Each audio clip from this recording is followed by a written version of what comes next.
Oi, gente. Essa é a segunda parte da minha conversa com o economista Eduardo Moreira. É uma grande honra ter a sua participação aqui no canal. Como a gente fez via Skype, vocês vão perceber em alguns momentos que a imagem congela um pouco, mas eu acho que o som ficou 100%, então por isso fiquem prestando atenção no som, e se a imagem incomodar, usem fone, alguma coisa assim, para poder pegar o conteúdo dessa conversa, que eu acho que ficou muito bom. Enfim, gente, vamos à conversa com o economista Eduardo Moreira. Mas eu queria falar com você de certas ideias. Tem uma ideia na Itália e eu queria saber sua opinião. A ideia é a seguinte: isso está em vigor na Itália já há algum tempo. Quando um trabalhador é demitido de uma empresa, ele tem muitas vezes, a Itália é um país que tem muito direito trabalhista, então a pessoa tem às vezes 1 ano de seguro-desemprego, né?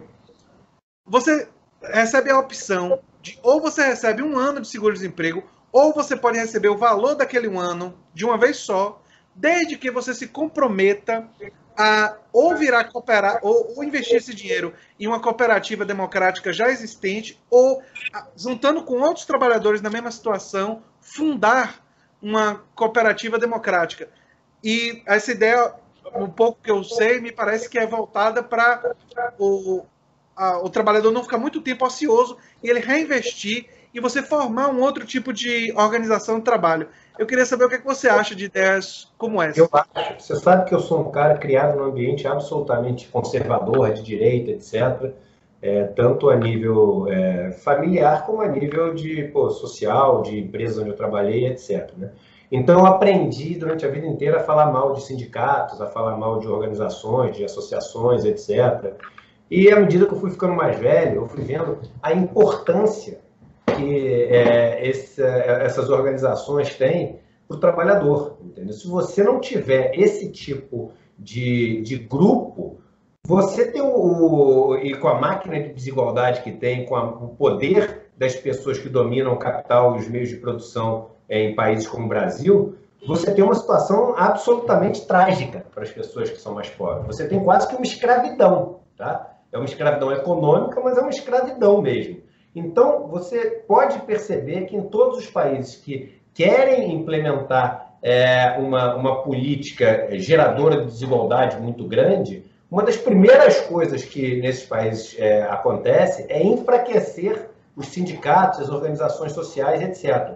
E um dos primeiros passos para se fazer isso é enfraquecer essas organizações culturalmente, né? Ou seja, você chegar e falar que só tem bandido nesses lugares, que só tem ladrão, que são um bando de encostado, que estão pegando o dinheiro de todo mundo para poder andar de carro novo e não sei o quê. E aí você cria o ódio das pessoas contra essas organizações, e aí, ao invés de combater as pessoas que cometem o mau uso dessas verbas, você combate a organização, né? Que, aliás, é um erro que existe o tempo inteiro no Brasil. Eu gravei essa semana um vídeo sobre isso, falando assim, a discussão no Brasil ela é 100% no nível pessoal, né? Nunca no nível do modelo, né? As pessoas votaram no Bolsonaro porque odeiam o Lula, né? O problema é o seguinte, se o Bolsonaro acontece uma coisa com ele, quase que aconteceu aquela vez, o cara sofreu um atentado e etc. Se o Bolsonaro morre ali, você perde o Bolsonaro e fica com o modelo. Entendeu? Não é assim que se escolhe os rumos de um país. Você escolhe o modelo e combate as pessoas erradas. O Lula não está preso? Então, você pode ter o modelo do Lula sem Lula, se for o caso. Não estou falando que eu quero o modelo do Lula. Eu só estou mostrando que dá para ter o modelo e combater as pessoas. Mas não dá para ter a pessoa e combater o modelo. Combater o modelo é uma coisa muito mais difícil, é uma coisa muito maior, é uma coisa que envolve organizações muito maiores. E o modelo dos sindicatos, o modelo das associações é super importante para que os países mantenham um equilíbrio de redistribuição de forças e recursos. Então, nesse sentido, eu não conheço a fundo, tá, a lei na Itália, mas nesse sentido, eu acho conceitualmente importante e conceitualmente interessante isso que você falou. Um cuidado só que a gente tem que ter. Então, se você for pegar, por exemplo, em Nova York, na década de 70, você teve uma crise grande nos Estados Unidos e a cidade de Nova York enfrentou uma crise fiscal enorme, né? E aí, nessa crise fiscal, os bancos colocaram em corner a cidade para fazer com que eles eram os grandes credores da cidade, para fazer com que as regras dos bancos passassem a ser aceitas e começaram a transformar a cidade numa cidade 100% voltada para o capital financeiro, né?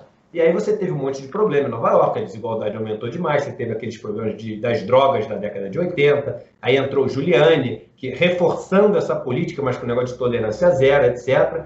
E uma das coisas que eles fizeram foi minar muito os sindicatos lá em Nova York.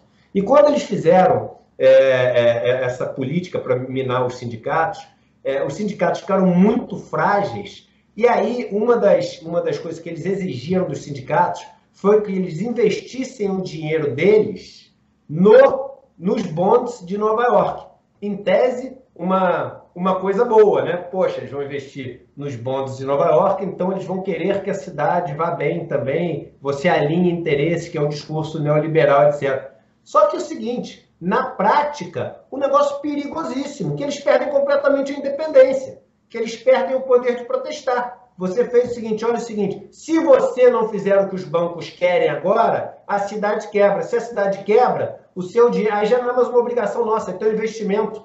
Seu dinheiro acabou. Então, você sempre descobre maneiras de calar os sindicatos e as organizações sociais. Você vê, por exemplo, o MST, agora eu vou tomar ovo, vou tomar facada, vou tomar tudo por estar falando isso. Mas olha a maneira como os movimentos rurais são tratados no Brasil. Ah, é tudo bandido.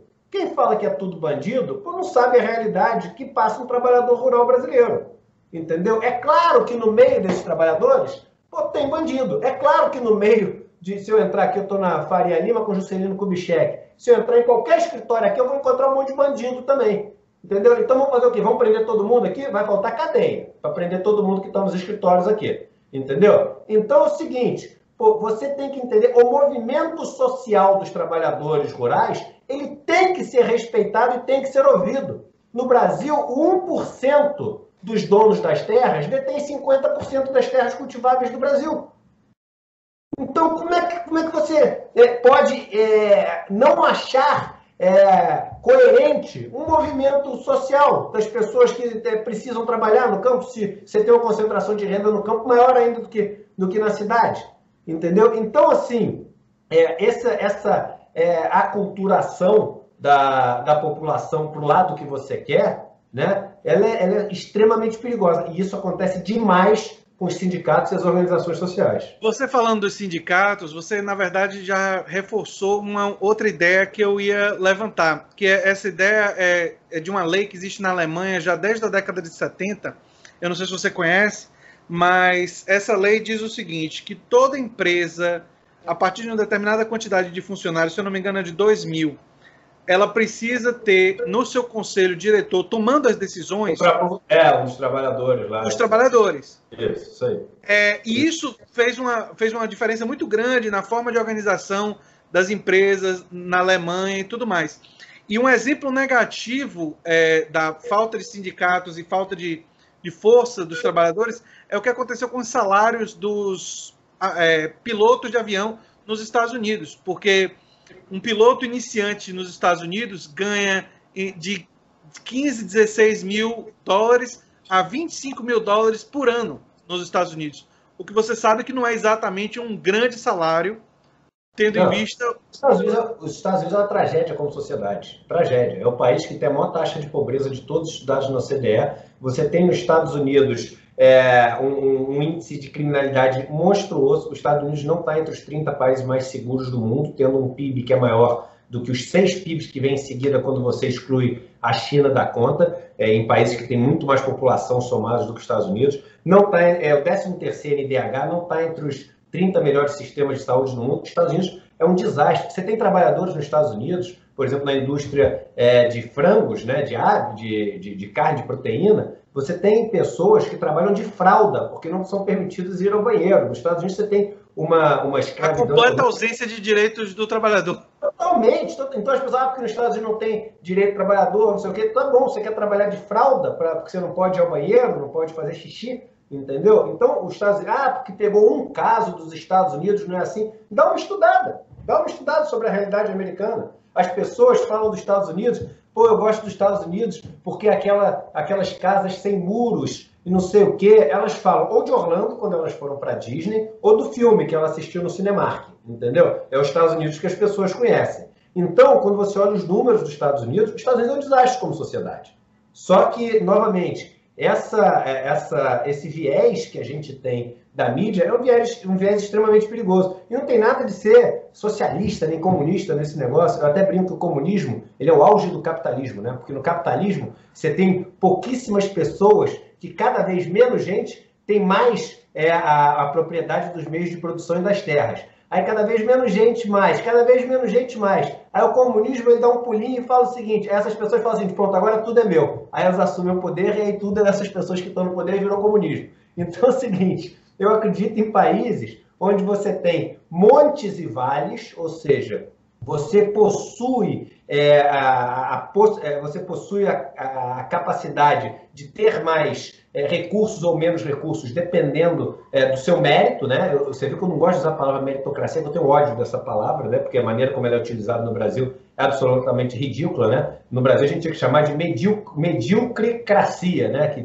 Porque a nossa elite é absolutamente medíocre. E é medíocre, estatisticamente é medíocre, não sou eu que estou falando, não tenho ódio da elite. Se 1% das pessoas no Brasil concentram a maior quantidade de riqueza do mundo, é óbvio que é uma elite medíocre. E por que é óbvio? Porque 99% dos talentos que surgem no Brasil não tem capacidade de descobrir sequer que tem um talento. Então, o cara que não tem talento nenhum, estatisticamente, tem talento em relação à média. Só que em relação à verdade, esse cara é medíocre. Esse cara é absolutamente normal ou na média, e por isso medíocre, né? Então, a gente não tem meritocracia, a gente tem medíocrecracia aqui no Brasil. Mas eu acredito num país, por exemplo, na Holanda, você pega, na Holanda, quantas pessoas têm 500 milhões de euros na Holanda? Ninguém.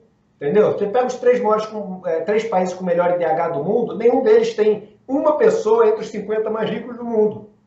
Agora, você vai na Holanda, quantas pessoas têm 10 milhões de euros? Um monte.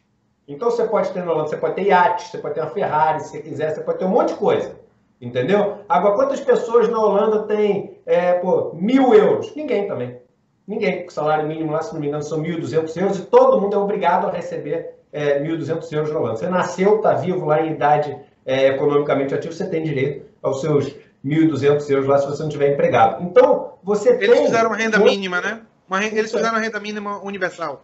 Isso. Então, você tem o monte e tem o vale. Mas são montes e vales onde está todo mundo brincando no parquinho de areia e defendendo o seu grupo. E aí entra um outro ponto, desculpe estar falando, André, mas é que uma coisa emenda na outra, que é a diferença entre Estado e nação. Né? Estado é a pessoa jurídica que você tem, né? o governo. E nação é o grupo de pessoas. Em tese, voltando lá para a Idade da Caverna que a gente falou, Estado e nação são duas coisas absolutamente interligadas e quase que uma sendo uma extensão da outra, uma sendo parte da outra que só organiza o negócio. No Brasil, a gente conseguiu cortar esse cordão umbilical e as pessoas, é o seguinte, a nação tem ódio do Estado. A nação olha para, eu não quero Estado, Estado mínimo, o Estado não sei o quê, o governo. Só que elas esquecem que o Estado são eles. O Estado são eles. Então, assim, quando elas começam a entrar nessa onda de falar, vende tudo que o Estado tem, privatiza logo tudo isso, Estado não tem que ter nada, elas estão dando tudo aquilo que foi juntado com o dinheiro delas, com os recursos delas. Então, elas estão dando tudo isso para os caras que mais têm recursos já no país. Então, um dos artifícios que os donos do poder usam é distanciar o conceito de Estado do conceito de nação, romper esse vínculo, porque aí o Estado ele deixa de ser o poder público, que é o poder de todos, para ser o poder de meia dúzia.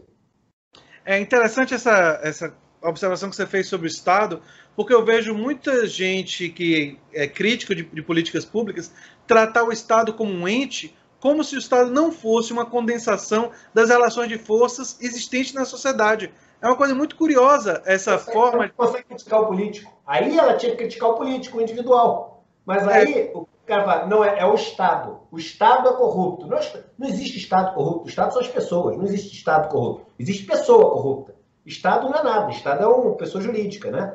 Pessoa jurídica, você tem ali um monte de gente, cada um de um jeito diferente, né? Então o Estado não é corrupto. As pessoas são corruptas. Mas aí eles fazem, o Estado é corrupto e o Bolsonaro ou o Lula são isso ou aquilo. Olha a inversão de fazer o pessoal quando é para ser o modelo e de fazer o modelo quando é para ser o pessoal. Com certeza. E essa inversão está motivando uma visão hostil às políticas públicas. Eduardo, eu quero dizer para o pessoal, pedir desculpas, teve determinados momentos que eu acho que a conexão, o som ficou perfeito, mas a sua imagem quadriculou um pouquinho, mas o importante é que as pessoas puderam acompanhar a sua fala. Antes da gente concluir, o que você está achando aí da crise na Argentina? Porque é uma crise que tem um peso econômico, não é? Eu queria ouvir um pouquinho de você sobre o que está acontecendo na Argentina, a Argentina que já vinha em crise e parece que agravou lá a situação. Antes até de eu me esquecer, porque com certeza no final, se eu deixar para o final, eu vou me esquecer, queria convidar as pessoas para assistir os vídeos que eu posto no meu canal também do YouTube, né? Que é o Eduardo Moreira. Depois você põe ali embaixo. Eu vou colocar o link. Eu vou colocar o link na descrição e mais do que isso, eu recomendaria fortemente que as pessoas checassem o canal do Eduardo, porque o canal dele, ele vai em vários momentos desconstruindo e ajudando a gente, inclusive no plano individual, a saber investimentos. Eu vi o seu vídeo recentemente, algum tempo atrás, sobre Previdência, VGBL, PGBL, e o que é mais adequado para a gente. Eu fiquei feliz que, depois que eu assisti, eu acho que eu estou acertando. Boa! Para o meu caso. Fácil. É muito fácil. É muito fácil. As pessoas fazem parecer difícil, porque aí é mais fácil você manipular e dominar, mas é tudo muito fácil. Deixa eu te falar em relação à Argentina. Em relação à Argentina, cara, eu acho que a Argentina é um exemplo espetacular de um discurso que foi colocado pegando o país numa situação absolutamente frágil, né, onde os pobres estavam passando por uma situação muito difícil. E aí o que acontece? Que nem aconteceu no Brasil aqui agora. Começa a faltar para os ricos. Porque você tem duas maneiras de você ficar rico, né? Uma é quando você vai gerando riqueza no país e você pega dessa riqueza, e a outra é transferindo riqueza, é pegando a riqueza das pessoas que têm menos e pegando para você. Como é que você transfere riqueza? Com dívida, normalmente. Como é que você cria riqueza? Com equity. O que quer dizer equity? Equity é quando você tem uma participação numa empresa. Quando você monta uma empresa, você teoricamente monta uma empresa para gerar riqueza, ou para explorar alguma coisa, petróleo, ou para explorar minério, ou para construir carro, ou para construir casa, ou para construir camisa. Então, uma empresa produz riqueza. Uma dívida não produz riqueza nenhuma. Uma dívida só transfere riqueza, né? Então, o que acontece?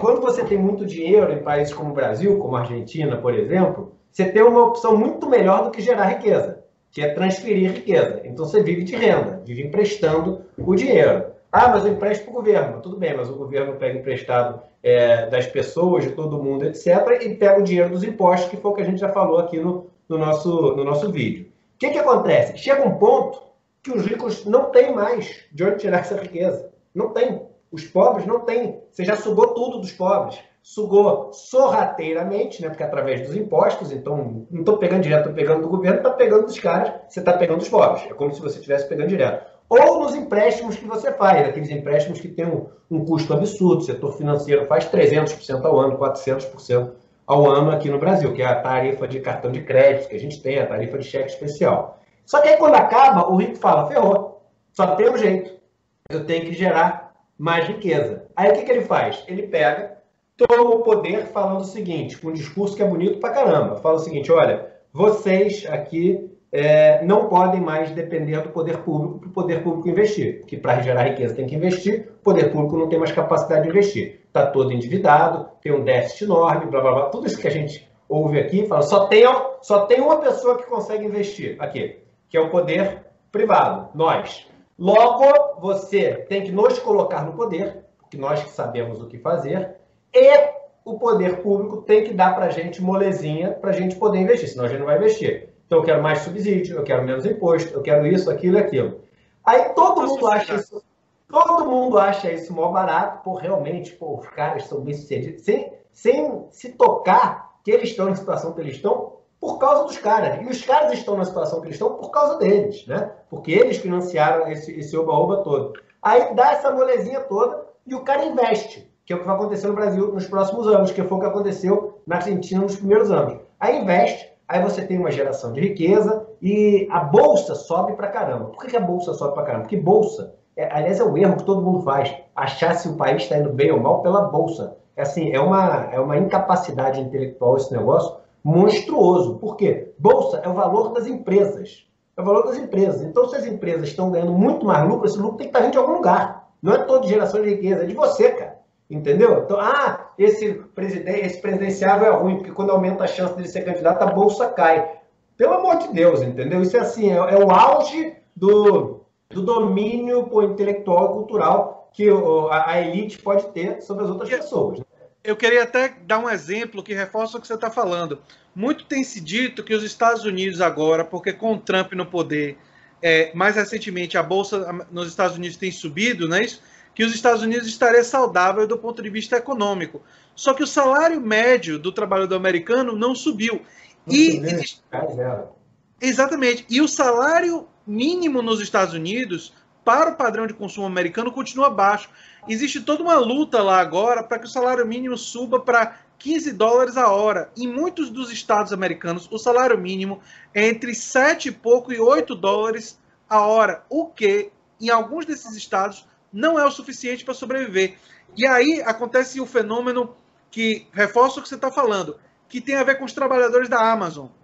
Os trabalhadores da Amazon, até bem pouco tempo atrás, eles estavam ganhando, e não só da Amazon, a Amazon é tipo um exemplo, 7 a 8 dólares. Eles ganhavam tão pouco que eles se classificavam para food stamps, que é uma ajuda para você poder comer, que o Estado dá. Só que o Estado está dando isso daí financiado via impostos. Quer dizer, o cidadão comum que está pagando imposto está financiando o acréscimo salarial que não está sendo pago pela Amazon, pela Microsoft, pelas grandes corporações. As corporações elas pagam tão pouco que aquela pessoa está tendo o direito de ter a sua alimentação financiada pelo Estado. E quem está pagando essa conta são os cidadãos comuns, quer dizer, as pessoas...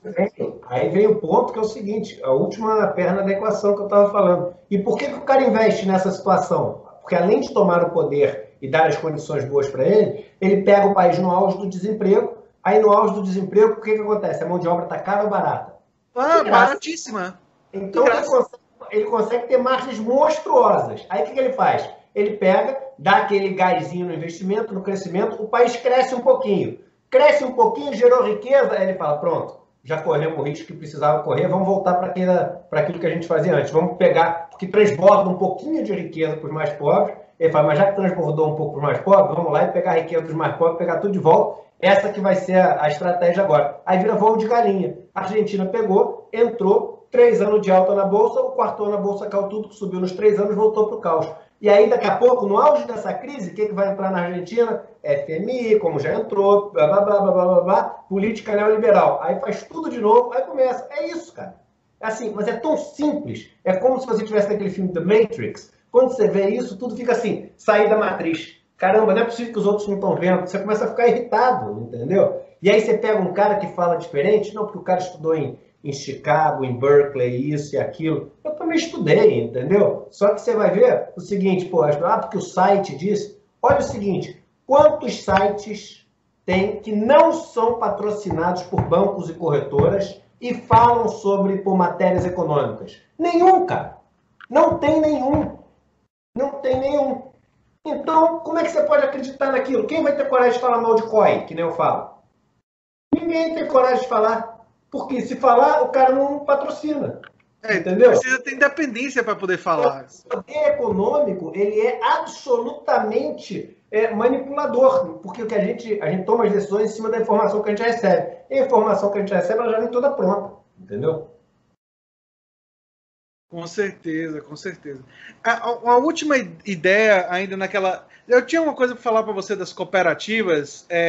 Eu tenho uma preocupação que as cooperativas aqui no Brasil, muitas vezes, elas se usa o termo cooperativa, mas na verdade se reproduz. É uma coisa muito interessante da nossa tradição autoritária. Terrível, na verdade. Que se usa o termo cooperativa, mas se reproduz uma estratégia hierárquica, é muito difícil de você virar cooperado. Quer dizer, no fundo, aqui no Brasil, existem várias cooperativas que eu chamaria de cooperativa de fachada, que você usa isso para conseguir menos impostos, pagar menos, mas, na verdade, a estrutura cooperada não é verdadeiramente democrática. Em alguns países, tem experiências que estão exigindo, isso mais na Europa, na Alemanha e na Itália, exigindo que a gestão seja democrática e que seja horizontal. E um exemplo interessante que aconteceu nos países escandinavos foi o seguinte: eles passaram leis, isso é mais recente, que obrigam empresas, quando elas forem falir, tipo, você não deu certo a empresa, tem algum problema, você vai abrir falência. Antes de você abrir falência e pegar a lei de falência para se proteger, você tem que oferecer essa empresa para ela poder ser comprada pelos trabalhadores, transformando essa empresa em uma cooperativa verdadeiramente democrática. Eu acho essa uma das ideias muito interessantes que surgiram na Europa, porque se fala muito em liberdade de escolha, Eduardo. Eu fico pensando assim, não seria bom, para ter mais liberdade, as pessoas poderem trabalhar em um lugar em que elas também tivessem opinião ativa sobre como esse lugar é administrado, como esse lugar enfim, os caminhos daquele empreendimento humano, não é? Entra naquela coisa que você falou lá no início, de cooperar para sobreviver. Eu sinto, às vezes, que parte do problema é a falta de poder. Concentração de... Liderança, ela sempre vai existir. Né? Claro, sempre claro. Vai existir a liderança. Então vão existir as pessoas que coordenam e lideram. Mas claro, tem que existir o poder do grupo. O grupo tem que ter poder. O grupo não pode ser um rebanho que é puxado por um pastor para um precipício, para pular do precipício rindo, feliz. Não pode. Exatamente. O rebanho tem que poder escolher se ele quer pular ou não no precipício. E tem que poder escolher o líder que ele quer ter. Exatamente. E escolher seus líderes e, inclusive, ter o poder de destituir um líder quando ele está levando o grupo para um precipício. E essa questão do poder, eu acho que ela é central. Você falou bastante no início, com muita correção, do mecanismo de concentração de riqueza. Tem um estudo da Universidade de Princeton que eu costumeiramente cito, desenvolvido por um cara chamado Miles Gillens e o Benjamin Page. Eles mostram que sociedades como a americana, que tem muita concentração de riqueza, isso leva à concentração de poder decisório. E tem um exemplo que é muito bom para isso. 88% a 92% da população americana é favorável à checagem de antecedentes criminais antes da venda de arma de fogo. Quer dizer, você chega nas pessoas e pergunta: você acha que tem que ter checagem de antecedentes criminais antes de vender uma arma de fogo? Quase que 92% da população diz: claro, tem que ter checagem de antecedentes. Claro que tem que ter. Aí quando você vai para as leis, não existe uma lei federal que obrigue que negócios, inclusive nos chamados showrooms de armas, cheque-se antecedentes criminais. Por que não tem a lei? Porque organizações muito poderosas, de gente muito rica, e indústrias muito poderosas, dizem: não, eu sou contra essa lei. E o que vale são esses lobbies. Quer dizer, esse pessoal que é americano, Martin Gillens e o Benjamin Page são americanos, eles têm um argumento que a sociedade americana hoje é uma sociedade oligárquica. E eu vejo muito do que eles falam em relação aos Estados Unidos no Brasil. O Brasil é uma sociedade profundamente oligárquica, ou seja, o poder ele está concentrado. Claro que o setor financeiro tem muito poder, os bancos, os planos de seguro-saúde. Tem uma pesquisadora, Lígia Bahia, que analisou que em São Paulo os planos de seguro-saúde simplesmente têm deputados, ou seja, são deputados, tem uma bancada de deputados estaduais que são controlados por planos de seguro-saúde. Quer dizer, alguns deles parece que foram até inventados pelos planos.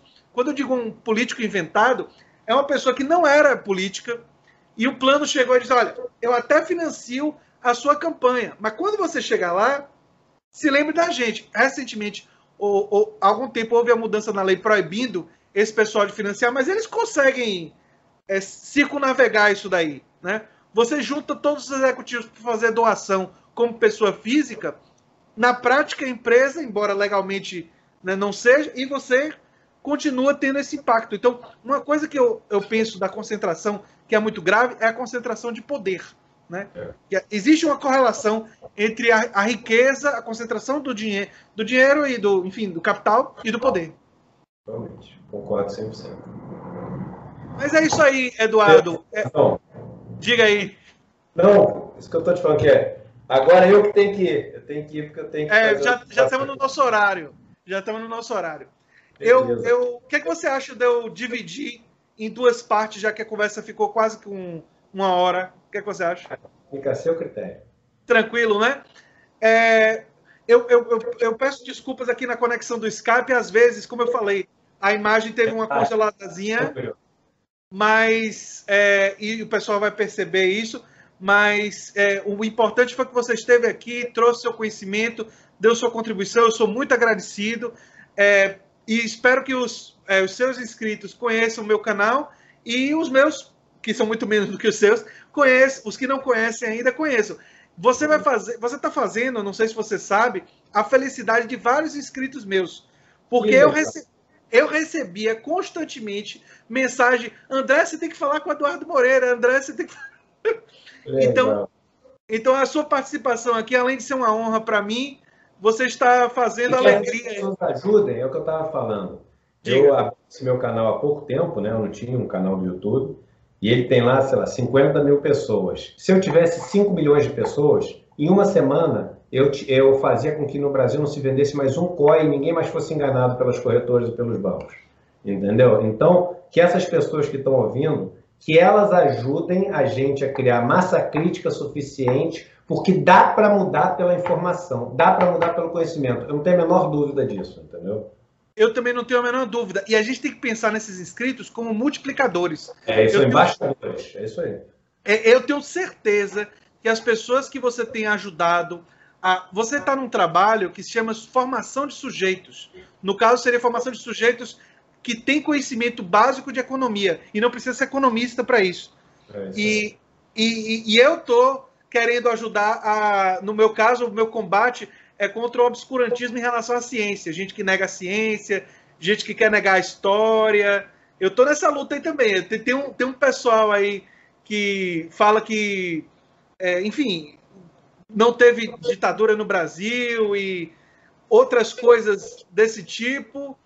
E a minha batalha também é muito pelo conhecimento.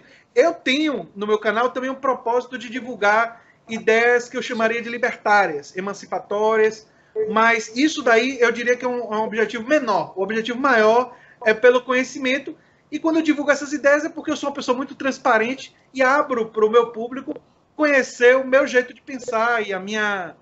Assim, eu sou um democrata radical. Eu acredito, só para você me conhecer um pouquinho mais, a gente está terminando a conversa, que eu acredito, eu defendo a democratização dos espaços do Estado, o Estado ser democratizado, e defendo como uma coisa gradual a democratização dos espaços de trabalho. Não como uma coisa imposta, não com autoritarismo, até porque eu sou um democrata radical, mas como uma opção para dar à pessoa mais liberdade de conhecer diferentes formas de se organizar a sociedade. Isso está nos meus livros, e o livro que dá origem ao meu canal tem essas ideias, e eu estou aproveitando para falar aqui para as pessoas irem conhecendo um pouquinho da minha trajetória também.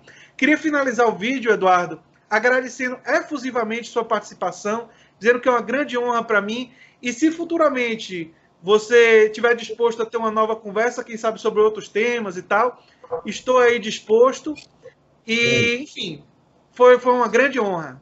Prazer. Valeu mesmo. Um abração, Eduardo. Então, gente, essa foi a minha conversa com o Eduardo Moreira. Eu quero agradecer efusivamente ao Eduardo pela gentileza que ele teve em participar aqui do canal.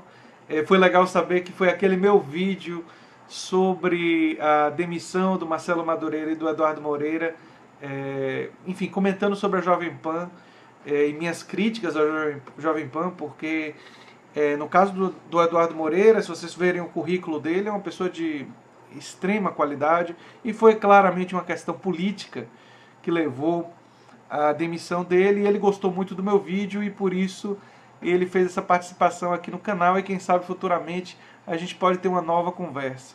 Enfim, gente, foi muito prazeroso conversar com o Eduardo, espero que os fãs do Eduardo tenham vindo e assistido e que conheçam também um pouco mais do meu canal, que é um canal que discute política, ciência e filosofia, não é? E que possam também se inscrever. Enfim, se você gosta do que eu faço aqui na Nova Máquina do Tempo, se lembre sempre de se inscrever no canal, dar um like e compartilhar, que é muito importante para mim. Um abração e até o próximo vídeo.